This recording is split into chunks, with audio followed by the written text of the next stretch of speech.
On May 17, 2013, U.S. border agents stopped a man driving back from Mexico. He looked like any other grandfather, calm, polite, almost ordinary. But this wasn't just anyone. This was José Manuel Martínez, a man suspected of being responsible for dozens of murders across multiple states. The arrest stunned investigators, but what came next was even more shocking, as he confessed to killing more than 40 people. So how could someone commit so many murders while living a seemingly normal life? And how did Martínez hide in plain sight for more than 3 decades? This is the story of El Mano Negra, the Black Hand, and how one cigarette butt and a single insult finally brought down America's deadliest hitman.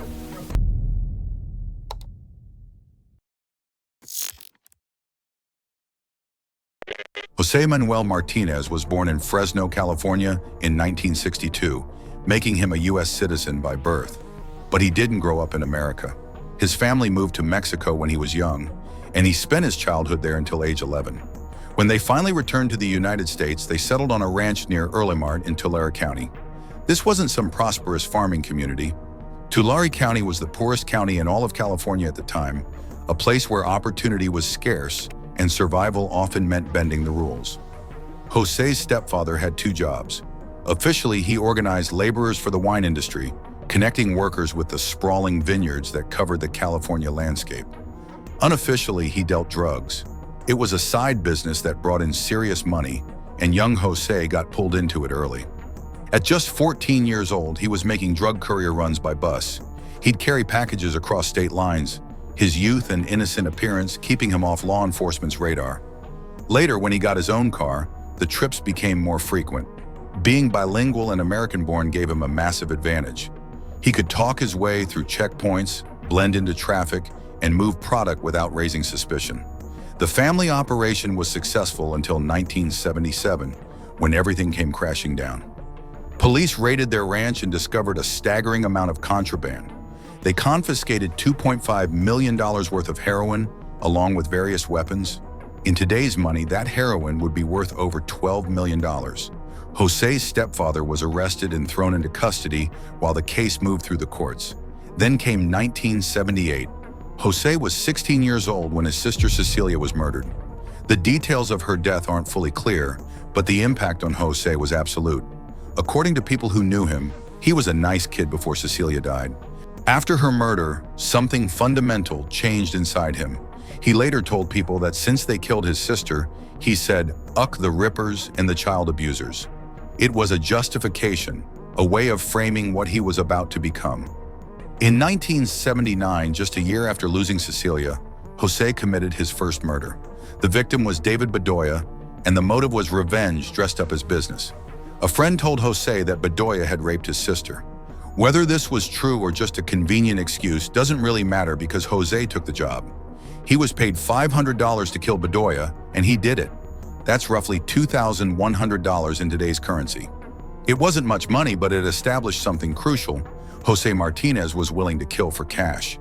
The grief-stricken teenager who lost his sister had transformed into something else entirely, and this was just the beginning.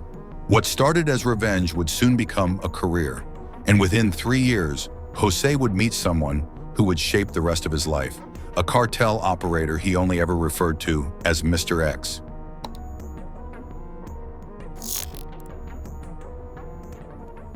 In 1982, José met a man connected to a Mexican drug cartel, almost certainly Sinaloa. He never revealed this person's real identity, referring to him only as Mr. X. This connection changed everything.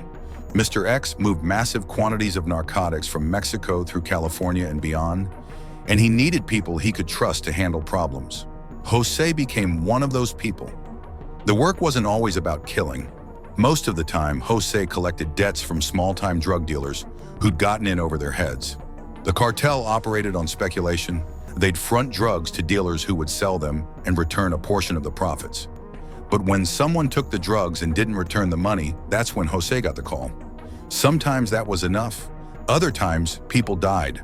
José earned the nickname El Mano Negra, the Black Hand. But here's what made him particularly dangerous. Nobody suspected him at first glance.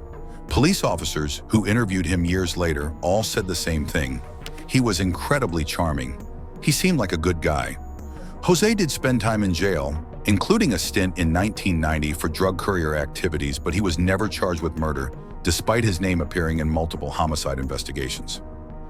November 2006 brought one of his most significant jobs. José flew to Florida to deal with 20-year-old Javier Huerta, who'd allegedly stolen 10 kilograms of cocaine worth approximately $170,000. He called Huerta pretending to need a price estimate for masonry work. When Huerta arrived, José locked the door, pulled out his guns, and forced him to the floor. He gave him 30 minutes to produce $150,000 or his family would be killed. The money was buried in Huerta's garden.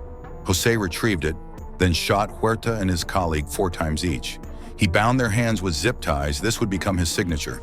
He loaded both bodies into Huerta's truck and drove to a national park, smoking a cigarette to calm his nerves. Then he flew directly to Alabama, where his granddaughter was celebrating her birthday. He took her to Toys R Us and told her she could pick whatever she wanted for an entire hour. While José was buying toys, Florida investigators discovered the truck with 2 bodies inside. They found a Mountain Dew can with a cigarette butt floating in the yellow-green liquid. They sent it to a lab for DNA testing, but the analysis wasn't prioritized. That cigarette butt would sit in a lab for years, waiting. Meanwhile, José kept killing, and police kept missing their chance to stop him.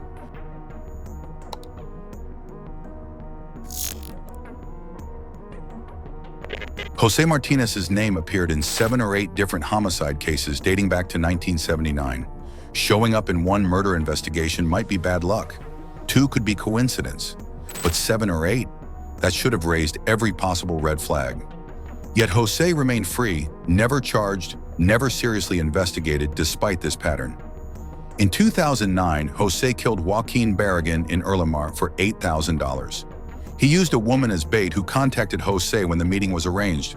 3 days later, police found Barragan's body under a blanket, hands bound with zip ties. When investigators questioned people around Urlamar, they heard the name El Mano Negra repeatedly. Others confirmed that El Mano Negra was José Martínez's nickname. The connection was explicit and clear. Police arrested José for violating probation since they didn't have enough evidence for murder charges. When officers knocked, José scrambled for his phone, removed the SIM card, and swallowed it. He destroyed any digital evidence on that device. He spent about 6 months in prison for the probation violation. When José got out, he did something audacious. He walked directly into the Violent Crime Division of the Tulare County Sheriff's Office and demanded his white Chevy Suburban back. In exchange for answering questions, they gave it back. José hinted that he worked as a collector for a Mexican drug cartel. He also claimed Barragan was murdered because he was an informant. Investigators suggested a polygraph test. José agreed. The results came back showing deception, but that wasn't enough. Without a confession or concrete physical evidence, they couldn't charge him. José walked out free once again. The reasons for these failures were complex. California in the 1980s and 1990s dealt with extraordinarily high murder rates. Police had limited resources. But there's another uncomfortable truth that journalist Jessica Garrison discovered. His victims didn't create public outcry. He primarily killed people without power. Migrant workers, small-time drug dealers, people on society's margins. When Garrison interviewed families of José's victims, they said the same thing over and over. It seemed like nobody cared that their relative was killed. Meanwhile, that cigarette butt from Florida was still sitting in storage, and José was about to make the one mistake that would finally end his decades-long killing spree.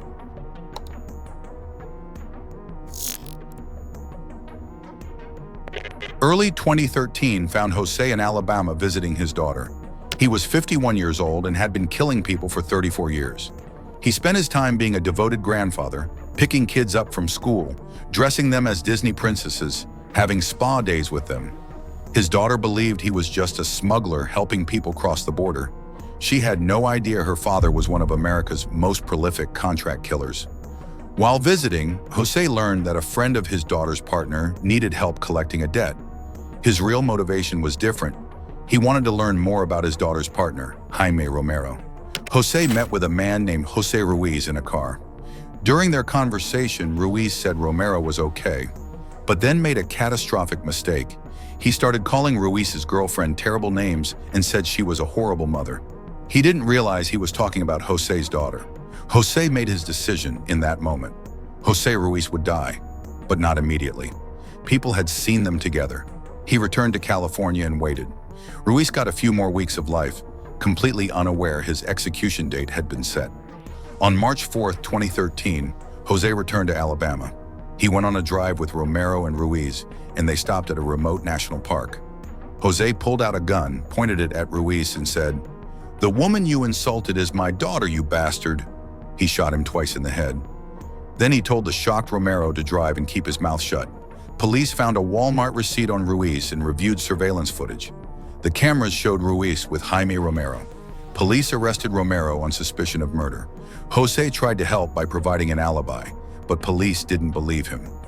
1 month later, José was at his son's house when police started banging on the door. He panicked and fled. Sheriff Deputy Crystal Darrington chased him down and brought him to the station. The irony was thick. Darrington had no idea about the Alabama murder. She was investigating robberies and wanted to talk to José's son. At the station, a colleague whispered to Darrington that she'd just apprehended El Mano Negra, supposedly responsible for multiple murders. But José convinced them to let him go. He offered to help get illegal guns off the street. While José was playing helpful informant in California, something was happening in Florida. Investigators finally received the lab report on that cigarette butt from 2006. The DNA belonged to José Manuel Martínez. Detective T.J. Watts took on the case and contacted investigators in California, who told him about José's history. Then the California investigator mentioned something crucial. Many of the murders involved zip ties. Watts had several unsolved murders on his desk where zip ties were used. The pattern was unmistakable. By May 2013, 3 different detectives from 3 different states were closing in on José Martínez.